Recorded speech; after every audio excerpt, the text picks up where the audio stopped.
आज हम लोग देखेंगे जीएस का डिस्कशन। ठीक है, कल हम लोग साइंस का डिस्कशन देखे थे, आज हम लोग देखेंगे जीएस का। पहला सवाल जो है समान अध्ययन का है। पहला सवाल जो है निम्न में से कौन संक्षिप्त रूप REP का विस्तारित रूप है जो भारत के संविधान के पाठ में उपयोग किया जाता है। तो इसका सही आंसर होगा रिपील्ड। अब रिपील्ड का अर्थ क्या होता है ये आपको जानना जरूरी है। रिपील्ड का अर्थ होता है किसी कानून को औपचारिक रूप से रद्द करना। उसके बगल में आप लिख लीजिए रिपील्ड का अर्थ होता क्या है, किसी कानून को औपचारिक रूप से रद्द करने का मतलब क्या होता है, रिपील्ड। ठीक है, उसका अर्थ क्या है, रिपील्ड का अर्थ क्या होता है, किसी कानून को औपचारिक रूप से रद्द करना। ठीक है, आगे 2 नंबर कह रहा है निम्न में से किस वर्ष में बॉम्बे पुनर्गठन अधिनियम पारित किया गया। इसका सही आंसर होगा 1960। बॉम्बे पुनर्गठन अधिनियम कब पारित किया गया, 1960 में। और इसी के तहत गुजरात और महाराष्ट्र 2 अलग अलग राज्य बनाए गए और इनका जो गठन हुआ था, इनका जो पुनर्गठन किया गया था वो भाषा के आधार पर किया गया था। ठीक है, एक गुजरात और दूसरा महाराष्ट्र। महाराष्ट्र जो बना था किस आधार पर बना था, किस भाषा के आधार पर, मराठी। और गुजरात जो बना था वो किस आधार पर, गुजराती। ठीक है, चलिए आगे। पाणिनि ने निम्न में से कौन सी प्रसिद्ध पुस्तक लिखी थी। तो पाणिनि का पुस्तक कौन सा था, अष्टाध्यायी। और अष्टाध्यायी किससे रिलेटेड है, कौन सा क्षेत्र से है, व्याकरण। व्याकरण, संस्कृत व्याकरण। संस्कृत व्याकरण की पुस्तक कौन सी, अष्टाध्यायी। और देख लेते हैं इसमें रघुवंशम। रघुवंशम किसकी पुस्तक है, कालिदास। कालिदास की पुस्तक है। और इसमें मनुस्मृति। मनुस्मृति किसका पुस्तक है, तो मनु का है ना, मनु का ही मनुस्मृति है। और इसमें दिया हो कथा सरित सागर। तो कथा सरित सागर जो पुस्तक है वो किसका है, सोमदेव का। किसका है, सोमदेव का। इसी तरह एक और पुस्तक है आपको मिलता जुलता रहेगा, नाम मिलेगा, उसका नाम है बृहद कथा मंजरी। बृहद कथा मंजरी जो है किसका है, क्षेमेंद्र। किसका पुस्तक है, क्षेमेंद्र का। ठीक है, अब आगे बढ़ते हैं। निम्न में से किस सिख गुरु ने तरन तारण साहिब की स्थापना की। तो सबसे पहले समझना कि तरन तारण है क्या। तो तरन तारण जो है एक नगर है, एक शहर है, वो स्थापित किया गया था सिखों के 5वें गुरु। और सिखों के 5वें गुरु कौन थे, गुरु अर्जुन देव। गुरु अर्जुन देव द्वारा तरन तारण की स्थापना की गई थी। ये वर्तमान में पंजाब राज्य में।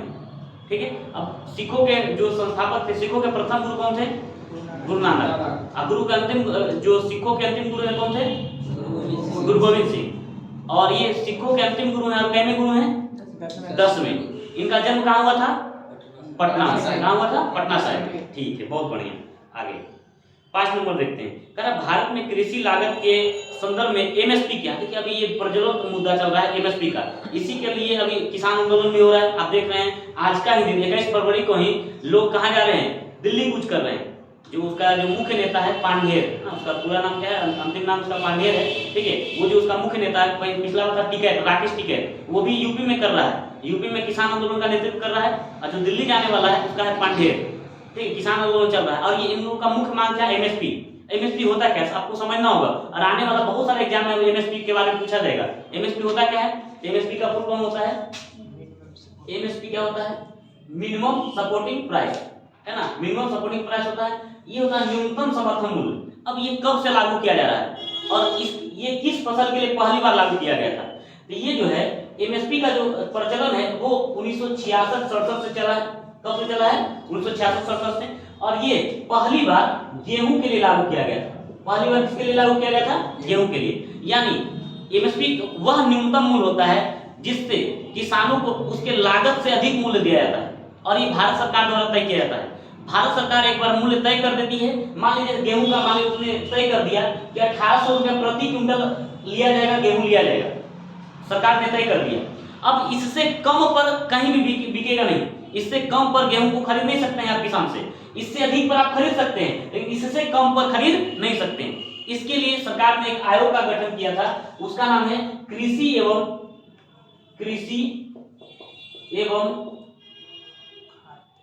मूल्य एवं लागत आयोग। ठीक है, commission for agriculture cost and price, इसको सीएसीपी बोलते हैं। CACP, commission for agriculture cost and price. ठीक है, इसकी स्थापना कब हुआ था, इसका स्थापना 1965 में हुआ था। पहली बार कब हुआ था, 1965 में। और इसका नाम पहले कृषि मूल्य आयोग ही था। इसका पहले बार नाम क्या था, शुरुआत में जब इसका स्थापना किया गया था इसका नाम क्या था, कृषि मूल्य आयोग। लेकिन इसका बाद में जाकर 1985 में इसका नाम क्या कर दिया गया, कृषि मूल्य एवं लागत आयोग कर दिया गया, कृषि मूल्य एवं लागत आयोग, ठीक है। तो ये हो जाएगा 1985। तो इतना आपको ध्यान में रखना है। इससे आज मान लीजिए सवाल आया क्या, एमएसपी से सवाल क्या है आपसे कि एमएसपी का फुल फॉर्म बताइए, ठीक है। तो मिनिमम सपोर्ट प्राइस हो गया, लेकिन आगे चलकर हो सकता है सवाल पूछ कि एमएसपी कौन तय करता है, तो ये कृषि एवं मूल्य है ना, कृषि मूल्य एवं लागत आयोग तय करता है। इसकी स्थापना कब हुआ था, तो 1965 में। अब पूछ देगा इसका ये नाम कब से प्रचलित है, तो ये 1985 से।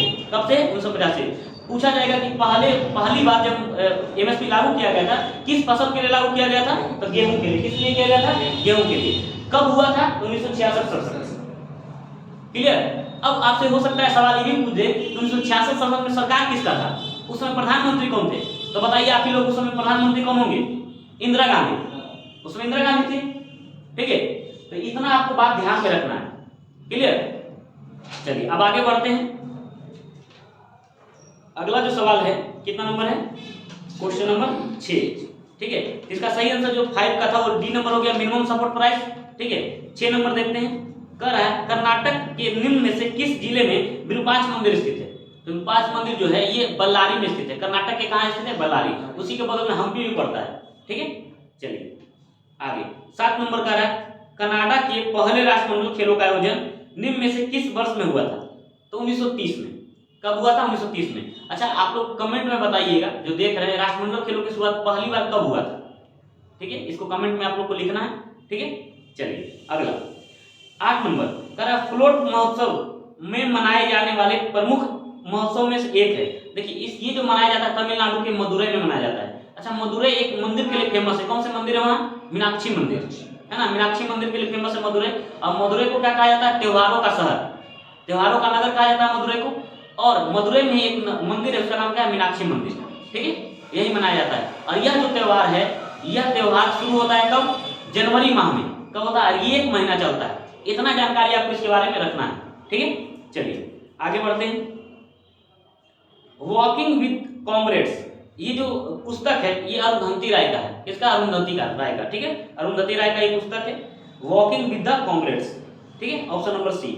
10 नंबर का रहा है भारत में जय हिंद सेतु कहाँ अवस्थित किया गया है, कहाँ अवस्थित है, तो ये एक तरह का ब्रिज है, ठीक है। ये ब्रिज कोलकाता में, और इसका नामकरण जो है सुभाष चंद्र बोस की 125वीं जयंती के अवसर पर किया गया था।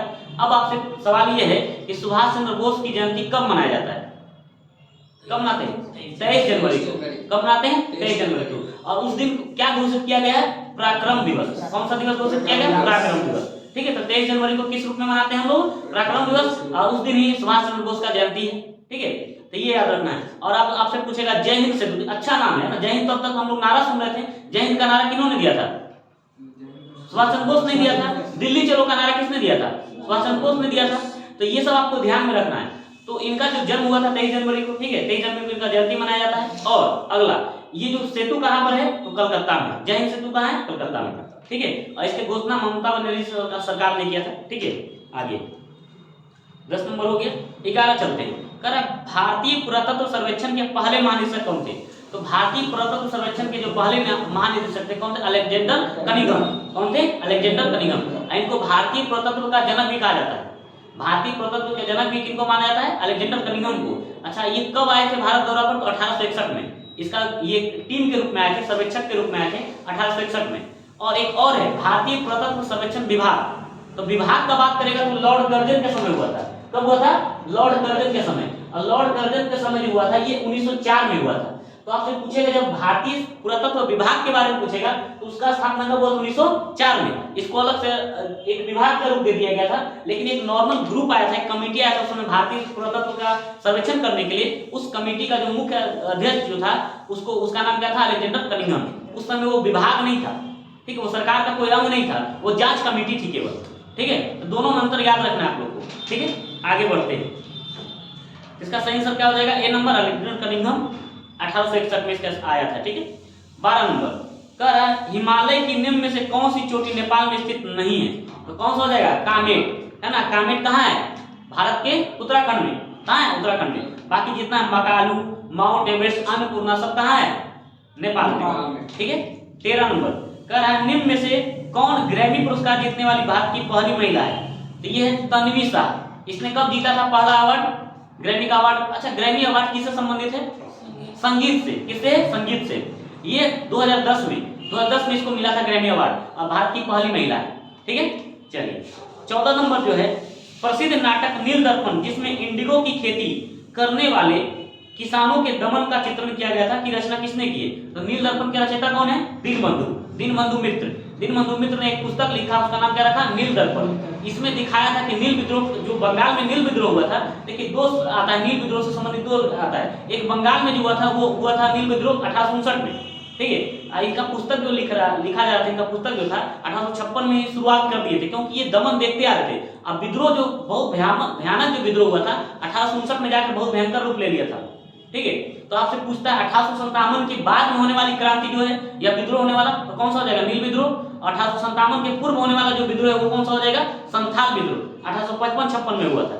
ठीक है, और एक नील विद्रोह और हुआ था जिस मेनली रूप से बिहार में हुआ था, उसका संबंध किससे है? चंपारण सत्याग्रह से, है ना। चंपारण का जो नील किसान थे वो किए थे, वो तीन कठिया प्रणाली के विरोध में किए थे। तीन कठिया प्रणाली क्या है? कट्ठा में आपको, है ना, पूरे बीघा में आपको 3 कट्ठा, है ना, एक बीघा में 3 कट्ठा। एक बीघा में कितना होता है? 20 कट्ठा होता है, उसमें कितना आपको करना है? 3 कट्ठा में क्या करना है आपको? नील की खेती। ठीक है, तो ये किसानों के लिए बोझ था।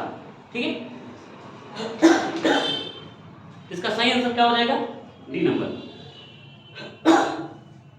15 नंबर देखते हैं।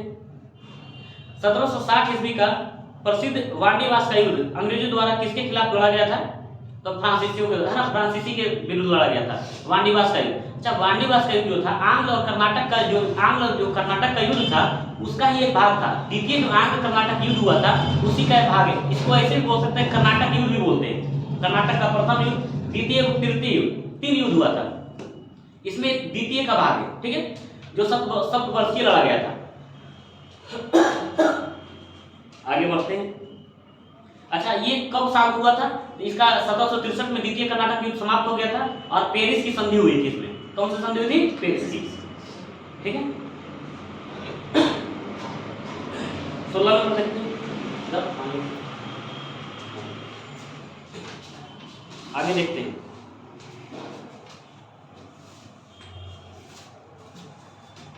17 नंबर देखते हैं। ठीक, 16 नंबर, निम्न में से किस अधिनियम ने भारत में पृथक निर्वाचक मंडल का आरंभ किया? तो पहले समझते हैं पृथक निर्वाचक मंडल होता क्या है। तो पृथक निर्वाचक मंडल क्या है? हम अब जो निर्वाचक जो वोट देंगे, है ना, अब देखिए वोट देने वाले उनकी जाति अलग अलग हो सकती है, उनके धर्म अलग अलग हो सकते हैं। वोटर का क्या हो सकता है? धर्म अलग अलग हो सकता है। तो अंग्रेज का तो शुरुआत से ही नीति था कि हम क्या करें? बांटो, है ना, बांटो और राज करो, है ना, फूट डालो और राज करो का नीति था, है ना। फूट डालो और राज करो की नीति थी, यानी बांट दो और उसके बाद राज करना है। फूट डालने का मतलब भी वही, बांटना। अब बांटेगा कैसे? इन्होंने धर्म को मेन आधार बनाया। धर्म बहुत सेंसिटिव चीज होता है। ठीक है, इस आधार पर उसने क्या किया? वोटरों को बांटा। उसने कहा कि जो जिस क्षेत्र में मुस्लिम बाहुल्य क्षेत्र होगा वहां के लोग कैंडिडेट कौन खड़ा होंगे? मुस्लिम खड़ा होंगे, और वोटर भी कौन होगा? मुस्लिम होगा। फिर दूसरा, जहां हिंदू बाहुल्य क्षेत्र होगा वहां कैंडिडेट कौन होगा? हिंदू, और वोटर भी कौन होगा? हिंदू। इसी को बोलते हैं, यानी अलग अलग धर्म का कैंडिडेट भी अलग होगा और वोटर भी अलग होगा। यानी जिस धर्म का लोग खड़ा होगा उसी धर्म का क्या करेगा? वोट डालेगा। अब मेनली रूप से 2 ही रूप में बांटा था, एक हिंदू और मुस्लिम में। उस समय जनसंख्या भी 2 ही का ज्यादा था, हिंदू और मुस्लिम। आज भी वही ज्यादा है, हिंदू और मुस्लिम का जनसंख्या ज्यादा है भारत में। इस आधार पर उसने बांट दिया और इसी को बोलते हैं निर्वाचक मंडल। निर्वाचक मंडल जो वोट दे, वोटरों का ही जो ग्रुप होता है उसको बोलते हैं निर्वाचक मंडल। इसने बांट दिया। अब ये कब आया था? तो ये 1909 के अधिनियम में पारित हुआ था। भारत शासन अधिनियम जो 1909 आया था उसमें पारित हुआ था। ठीक है, चलिए आगे बढ़ते हैं। इसका सही आंसर क्या हो जाएगा? D number. ठीक है, 17 नंबर का रहा है।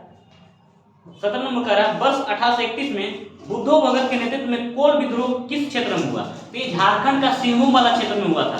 अब याद रखना 1831 में कोल, है ना, जो कोल विद्रोह हुआ था किसके नेतृत्व में हुआ था? बुद्धो भगत। अब याद आप कैसे रखिएगा इसको? तो देखिए आज बहुत आसान तरीका है, कॉल करके किसी को भी बुद्धू बना सकते हैं आप। कॉल कीजिए बुद्धू, है ना। आजकल, है ना, मोबाइल में भी सॉफ्टवेयर बहुत अच्छा आ गया है कि आप सीधा सीधे, ना, लड़का है तो लड़की का आवाज में बोलिए और लड़की है तो लड़का का आवाज में बोलिए। इस तरह का सॉफ्टवेयर भी आ गया है। तो आज लोग पहचान भी नहीं पाते हैं, लोग आसानी से मूर्ख भी बन जाते हैं, बुद्धू बन जाते हैं। इसलिए कॉल करके आज बुद्धू बनाना बहुत आसान हो गया है। इसलिए कोल जो विद्रोह उसका नेता कौन हो जाएगा? बुद्धो भगत। याद रहेगा? चलिए आगे ये सिंहभूम वाला क्षेत्र, सिंहभूम कहाँ पड़ता है? झारखंड। ठीक है। 18 कह रहा चंपारण में इंडिगो के किसानों की दशा, आ ही गया वही चीज, किसानों की दशा की ओर गांधी जी का ध्यान किसने आकर्षित किया था? तो किसने किया था? राजकुमार शुक्ल ने। किसने किया था? राजकुमार शुक्ल। ये लखनऊ चले गए थे मिलने के लिए 1916 में, जब लखनऊ का कांग्रेस का जब लखनऊ अधिवेशन हो रहा था तो इन्होंने वहां मिलने चले गए थे महात्मा गांधी से। महात्मा गांधी वहां नहीं मिले उनसे, महात्मा गांधी वहां नहीं मिले। फिर उनको और डेट दी अलग, गुजरात आइए, बेचारा गुजरात गए, बोले कलकत्ता आइए, कलकत्ता में मिलेंगे। तब 1917 में जाके इनसे कलकत्ता में भेंट हुआ। तब गांधी जी कहाँ है? बिहार। बोले मामला लगता है गंभीर है, तब ये बिहार जाकर आए।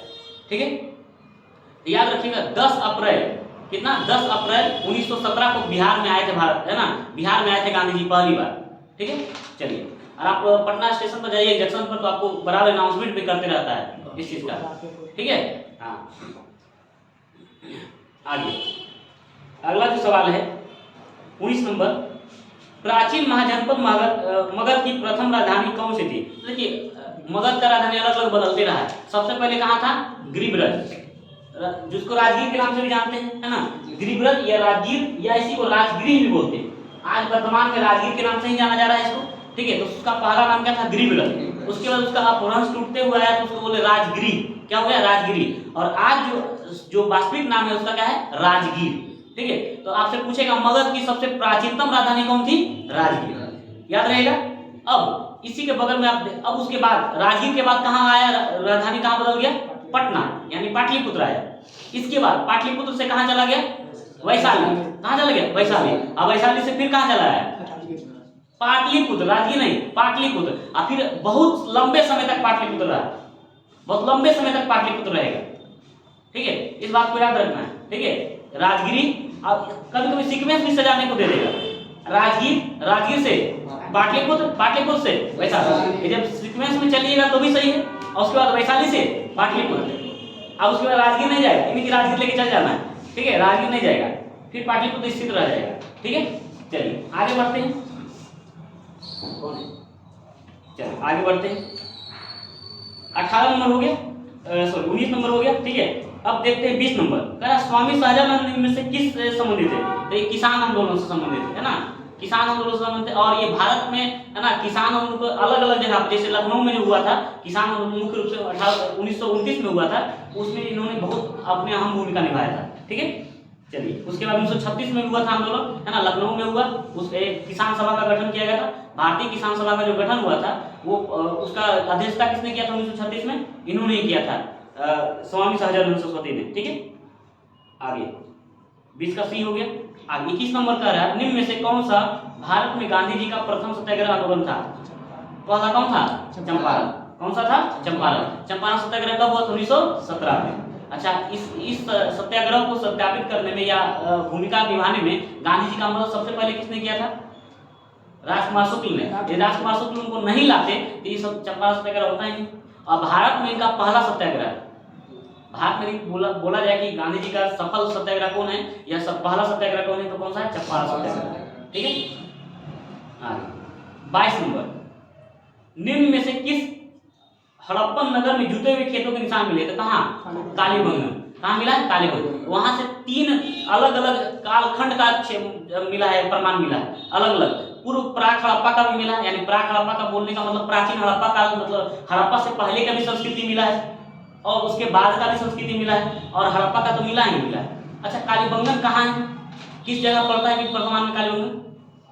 राजस्थान। कहाँ है? राजस्थान। अच्छा, कालीबंगन का अर्थ होता क्या है? काले रंग की चूड़ियां। ठीक है, काले रंग की चूड़ियां। चलिए आगे। फिर धौलावीर आप जानते हैं कहाँ पड़ता है? गुजरात में, है ना, वहाँ जल प्रबंधन के बारे में पता चला है। फिर मोहनजोदाड़ो वर्तमान में कहाँ है? पाकिस्तान में। ठीक है, पाकिस्तान में। अच्छा, मोहनजोदाड़ो का अर्थ क्या होता है? हाँ, मृतकों का टीला, या इसे सिंधु का बाग भी कहते हैं, है ना, सिंधु का बाग। अच्छा, लोथल, लोथल कहाँ है? गुजरात में। किस नदी के किनारे? भोगवा। और ये सिंधु नदी का क्या, ये सिंधु घाटी सभ्यता का क्या था? एक बंदरगाह था। क्या था? बंदरगाह। अच्छा, बंदरगाह को क्या बोलते थे? गोदीबाग। क्या बोलते थे? गोदीबाग। ठीक है, आगे क्या? हाँ, डॉकयार्ड भी बोलेंगे, है ना, डॉकयार्ड क्यों नहीं बोलेंगे। ठीक है, आगे 23 नंबर, करा त्रिरत्न या 3 रत्न जैसे सटीक ज्ञान, सच्ची आस्था और सटीक क्रिया निम्न में से किससे संबंधित? देखो दिया हुआ त्रिरत्न यदि बोलेगा तो दोनों से संबंधित होगा, लेकिन यहाँ विशेष रूप से चर्चा कर दिया कि किसका बात कर रहे हैं, तो ये किससे हो जाएगा? जैन धर्म से। किससे हो जाएगा? जैन धर्म से। और यदि आपसे बोलता है त्रिरत्न, त्रिरत्न बौद्ध धर्म में भी है और जैन धर्म में भी, लेकिन त्रिरत्न दोनों का अलग अलग है। यदि बौद्ध धर्म में बोलेगा तो कौन कौन हो जाएंगे? बुद्ध, संघ और धम्म। बुद्धम शरणम गच्छामि, धम्मम शरणम गच्छामि और संघम शरणम गच्छामि। पता है ना, आप यदि बुद्धा स्मृति पार्क जाइएगा, है ना, बुद्धा स्मृति पार्क जाइएगा तो आपको दिखाएगा वहां पर ना, पूरा बोलते रहेगा, छोटा छोटा है ना, एक छोटा छोटा उसका स्पीकर लगा हुआ है। आप यदि बैठिएगा बाहर में नॉर्मली तो आपको हमेशा ये दिखेगा, है ना, ये आते रहेगा, ये उच्चारण होते रहेगा इस मंत्र का, बुद्धम शरणम गच्छामि, धीरे धीरे होते रहेगा, है ना, शरण, है ना, संघम शरणम गच्छामि, है ना, फिर धम्मम शरणम संघम, ये होते रहेगा हमेशा। ठीक है, तो ये त्रिरत्न है किसके? बुद्ध धर्म, है ना, बौद्ध धर्म के। आगे 24 नंबर का है, तो 23 का आंसर क्या हो जाएगा? C number. 24 का आंसर क्या होगा? इनमें से किस शासक ने चतुर्थ बौद्ध संगीति कश्मीर में आयोजित की थी? तो कनिष्क। देखो 4 बौद्ध संगीति है, चारों बौद्ध संगीति देख लेते हैं। सबसे पहले पहला जो था कहाँ हुआ था बताइए? राजगीर में, अजातशत्रु के समय, पहला अजातशत्रु के समय राजगीर में। दूसरा बताइए? दूसरा पाटलिपुत्र में होगा। दूसरा वैशाली में, किसके समय? कालाशोक। दूसरा जो होगा वैशाली में होगा, कालाशोक के समय। तीसरा अपना पाटलिपुत्र में होगा, अशोक के समय। और चौथा जो होगा वो कश्मीर, कुंडलवन कश्मीर में होगा, किसके समय? कनिष्क के समय। ठीक है, याद रखना है इसको। ठीक है, चलिए आगे बढ़ते हैं। अब इसका सही आंसर क्या हो जाएगा? C number. 24 का सी। 25 नंबर, निम्न में से किस भारतीय दर्शन ने परमाणु सिद्धांत का प्रतिपादन किया? क्या हो जाएगा? वैशेषिक। कौन हो जाएगा? वैशेषिक। और इसके लिए कौन से मुनि हैं? ऋषि कन्नाद। कौन से ऋषि? कन्नाद। ठीक है, आगे 26 नंबर का रहा है, किस दिल्ली सुल्तान ने रक्त एवं लौह की नीति अपनाई थी? तो रक्त एवं लौह की नीति किसने अपनाया था? बलबन। किसने अपनाया था? बलबन ने। उसने कहा था कि रक्त और लौह की नीति जब तक अपनाई नहीं जाएगी, मतलब यानी हमको खून का कतरा हमको बहाना ही होगा, है ना, खून का कतरा हमको क्या करना होगा? बहाना होगा। कहाँ? यदि हम नहीं बहाते हैं तो हमारा एक खून जरूर बह जाएगा। इसलिए लौह का मतलब जो तलवार बना होता था वो किस चीज का बना होता था? लोहे का। इसलिए लौह और रक्त का मतलब उससे जितना ज्यादा हम तलवार से खून खराबा करेंगे उतना मेरा शासन क्या होगा? मजबूत होगा। क्या होगा? मजबूत होगा। ठीक है, क्लियर। आगे 26 का बी नंबर। ठीक है, 27 का देखते हैं, कौन सा है ना मध्यकालीन भारतीय साम्राज्य व्यापक स्तर पर स्थानीय स्वशासन के लिए प्रसिद्ध था? तो कौन था? चोल। कौन हो जाएगा? चोल। चोल का 2 चीज बहुत फेमस है, एक उसका स्थानीय स्वशासन और उसका नौसेना। उसका नौसेना इतना मजबूत था कि उसने श्रीलंका वगैरह को जीत लिया। ठीक है, तो जितना भी जो आप दक्षिण पूर्वी एशिया का जो देश देख रहे हैं उस सभी क्षेत्रों को उसने जीत लिया था। ठीक है, आगे बी नंबर हो गया इसका सही आंसर। 28 का देखते हैं, खनिज और जिले का निम्न में से कौन सा जोड़ा सही है? ठीक है, कौन सा है? तो इसका सही आंसर हो जाएगा लाइमस्टोन, कैमूर। चूना पत्थर जो होता है, कैमूर और जो रोहतास वाला क्षेत्र में जाइएगा तो आपको बहुत सारा आपको क्या मिलेगा? चूने का भंडार वहां मिलेगा। बिहार का स्पेशली बात कर रहा है। ठीक है, तो इसका सही आंसर क्या हो जाएगा? ए नंबर, लाइमस्टोन, कैमूर। ठीक है, 29 नंबर देखते हैं, निम्न में से किस जिले में बिहार का एकमात्र राष्ट्रीय उद्यान स्थित है? तो बताइए। पश्चिम चंपारण। क्या नाम है? वाल्मीकि। अच्छा, ये बाघ के लिए फेमस है। ठीक है, चलिए आगे 6 है ना, 29 का सी हो गया। 30 देखते हैं, भौगोलिक क्षेत्र की दृष्टि से जापान का सबसे बड़ा द्वीप कौन सा है? होन्शु। और होन्शु पर ही इसकी राजधानी है। कौन सी राजधानी? क्या है? टोक्यो। बहुत बढ़िया। अब 31 देखते हैं, ग्रीनलैंड निम्न में से किस देश का भाग है? तो सीधा सीधी पूछ रहा है कि किस देश का अधिकार है? तो किस देश का अधिकार है? डेनमार्क का। किसका है? डेनमार्क का। 32 देखते हैं, अच्छा ग्रीनलैंड जो है विश्व का सबसे बड़ा द्वीप भी है। पूछेगा विश्व का सबसे बड़ा द्वीप कौन सा है? तो ग्रीनलैंड। ठीक है, 32 देखते हैं, निम्न में से किस महाद्वीप में सबसे अधिक देश है? तो बताइए सबसे अधिक देश किसमें होगा? अफ्रीका में 54 देश है। और ये सवाल पूछा हुआ भी है। ठीक है, बीपीएससी में सवाल पूछा हुआ है कि सबसे अधिक जो देश है किसमें है? तो अफ्रीका में। एशिया में है, एशिया का क्षेत्रफल ज्यादा है लेकिन देश सबसे ज्यादा किसमें है? अफ्रीका में। ठीक है, चलिए 33, निम्न कॉफी उत्पादक क्षेत्रों में कौन सा क्षेत्र कर्नाटक में नहीं है? तो देखिए चिकमंगलुरु होगा, मंगलुरु होगा, कुर्ग भी है, बाबा बुदन की पहाड़ी भी है। किस लिए फेमस बाबा बुदन की पहाड़ी? लौह इस्पात के लिए ना, लौह खदान के लिए। ठीक है, अब कुलनेज ये तमिलनाडु में। कुलनेज कहाँ है? तमिलनाडु में। ठीक है, डी नंबर इसका सही आंसर होगा। 34 देखते हैं, निम्न हिमालय पर्वत श्रेणियों में किस पर्वत श्रेणी को अटल टनल पार करती है? इसका सही आंसर होगा पूर्वी है ना, पूर्वी पीर पंजाब है ना, दो है, एक पूर्वी है और एक पश्चिमी है। तो पूर्वी वाला एक्चुअली क्या है, ये हिमाचल प्रदेश से निकलता है रोहतांग से, और रोहतांग जो दर्रा है वहीं पर क्या अटल टनल का बनाया गया है। ठीक है, जिसका सही आंसर क्या हो जाएगा, डी नंबर, 34 का डी नंबर। अब 35 कर रहा है, विधि का नियम या कानून का अधिराज्य का मतलब क्या है, तो कह रहा है सभी के लिए एक कानून और सभी के लिए एक न्याय तंत्र, तभी तो विधि का कानून लागू होगा। ठीक है, 35 का सही आंसर क्या होगा ये। अच्छा, विधि का नियम किसके कौन सा आर्टिकल में है, कौन सा आर्टिकल, 14, कौन सा आर्टिकल 14। चलिए बहुत बढ़िया। 36 कह रहा पंचायती राज संस्थाओं को 29 कार्यों की सूची किस अनुच्छेद के तहत दी गई है। इसका सही आंसर हो जाएगा 243 का जी, 243 का जी। अब देखो इसमें कुछ अनुच्छेद है, इसको आप लिख लीजिए। ठीक है, सबको लिख लीजिएगा। जैसे कह रहा है 243 का एच, तो पंचायत है यानी स्थानीय जो स्वशासन उसको कर लगाने का भी अधिकार है, तो ये किस आर्टिकल के तहत आएगा, 243 का एच। पंचायतों को कर लगाने का जो अधिकार है वो किसके तहत होगा, 243 का एच के तहत होगा। ठीक है, अगला 243 का ई, ये जो पंचायतों का जो कार्यकाल है कि अपनी जो शपथ है यानी जो अपना कार्यकाल पूरा करेगा वो 5 वर्ष करेगा, यानी पहला बैठक से 5 वर्ष तक। कब तक, पहला बैठक से 5 वर्ष तक। ठीक है, अब अगला जो है 243 का एफ, ये सदस्यता का है ना, कौन सदस्य अयोग्य है और कौन सदस्य योग्य है इसका बारे में कौन बताता है, यानी सदस्यता का क्या करेगा, क्राइटेरिया कौन जारी करता है, 243 का एफ, 243 का एफ। अगला डी नंबर तो आप देख ही रहे हैं, ये इसका जो सही आंसर है 243 का जी नंबर, इसमें कार्य सूची दिया गया है। अच्छा, पंचायतों के लिए, स्थानीय स्वशासन के लिए, जो पंचायत के लिए दिया गया कितना, 29, लेकिन नगर प्रशासन के लिए कितना दिया गया, नगर पालिका के लिए 18, कितना दिया गया, 18। याद रखना 9 गुना 18। यदि है ना स्थानीय शासन यानी ग्राम के लिए, गांव लेवल के लिए दिया गया 29, तो शहरों के लिए कितना दिया गया, 18। ठीक है, आगे अब कह रहा है नागरिकता संशोधन कानून कब पारित हुआ, तो ये वर्तमान समय का दिया हुआ है, तो ये हो जाएगा 11 दिसंबर 2019। इसका सही आंसर क्या हो जाएगा, 11 दिसंबर 2019।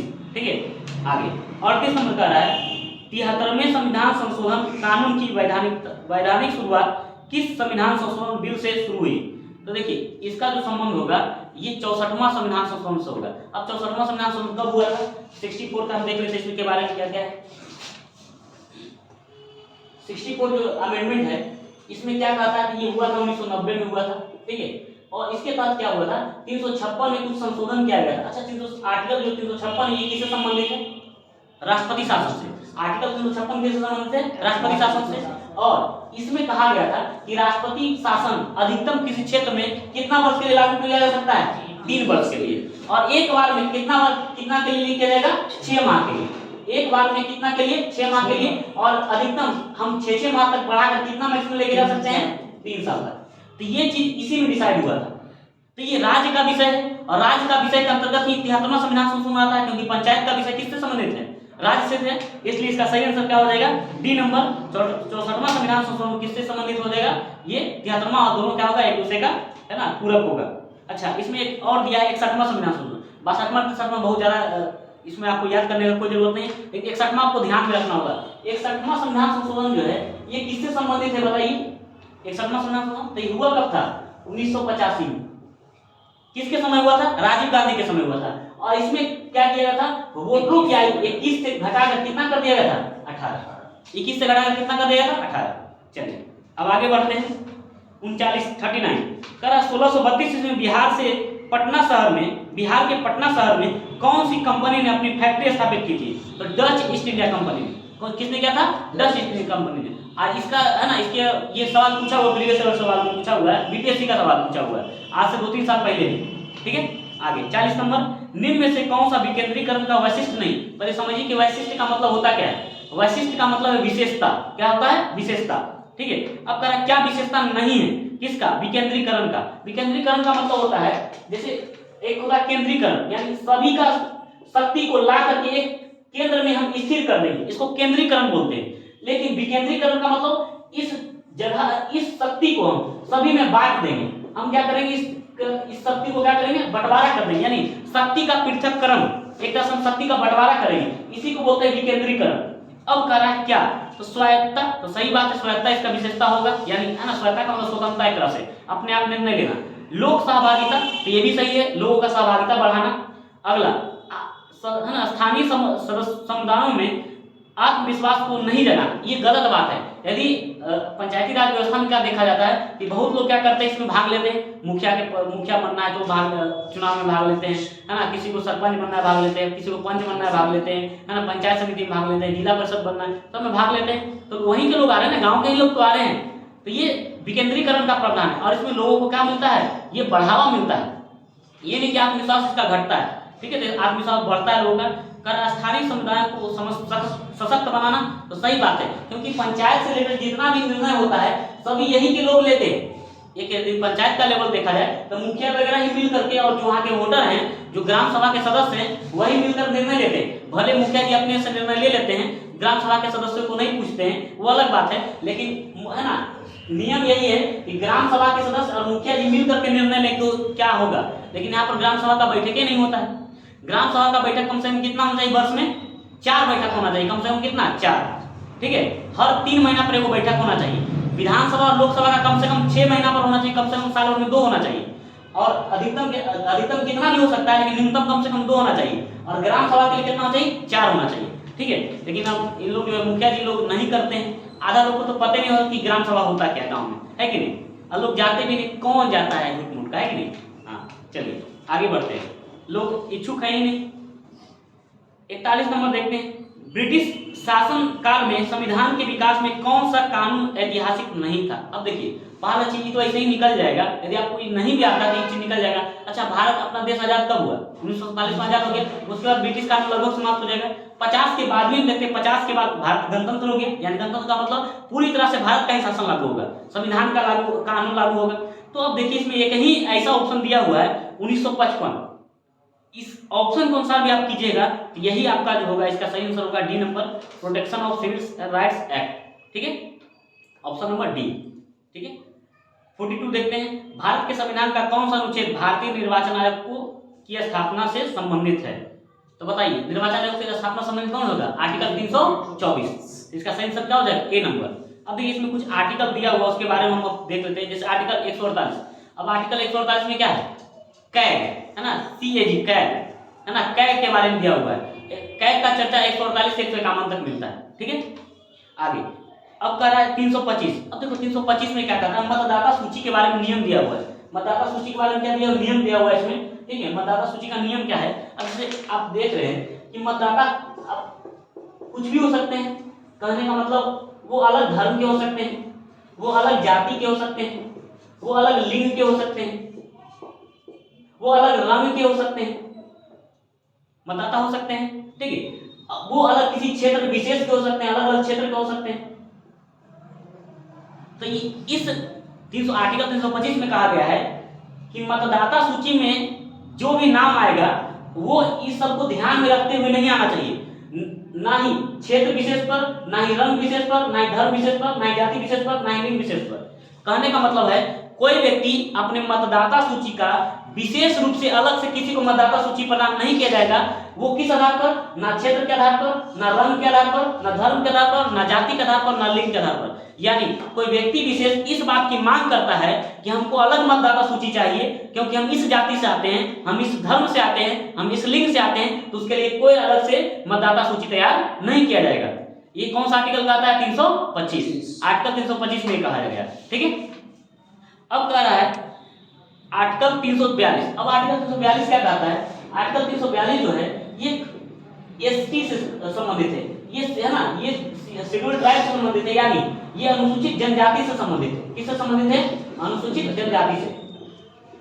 अब कह रहा है, इसके अनुसार कह रहा है यदि राष्ट्रपति ने किसी विशेष क्षेत्र में ये देखा कि ये जो क्षेत्र है ये आदिवासी समुदाय से संबंधित है, और उन्होंने ऐसा ये उद्घोषणा भी कर दिया, उन्होंने ये उद्घोषणा भी कर दिया कि इस क्षेत्र में ये जो जनजाति है, ये लोग जो हैं ये ट्राइबल क्षेत्र में आते हैं या ट्राइबल हैं, तो वो उनको क्या कहा जाएगा, उनको एसटी में शामिल कर लिया जाएगा। यानी सीधा सीधी बात है कि इसमें आर्टिकल 342 में क्या कहा गया है, आर्टिकल 342 में कहा गया है अनुसूचित जनजाति का जो घोषणा है वो कौन करेंगे, राष्ट्रपति करेंगे। राष्ट्रपति की अधिसूचना के आधार पर ही किसी जाति विशेष को या किसी समाज के लोगों को हम अनुसूचित जाति में डाल भी सकते हैं और वहां से बाहर भी कर सकते हैं, ठीक है।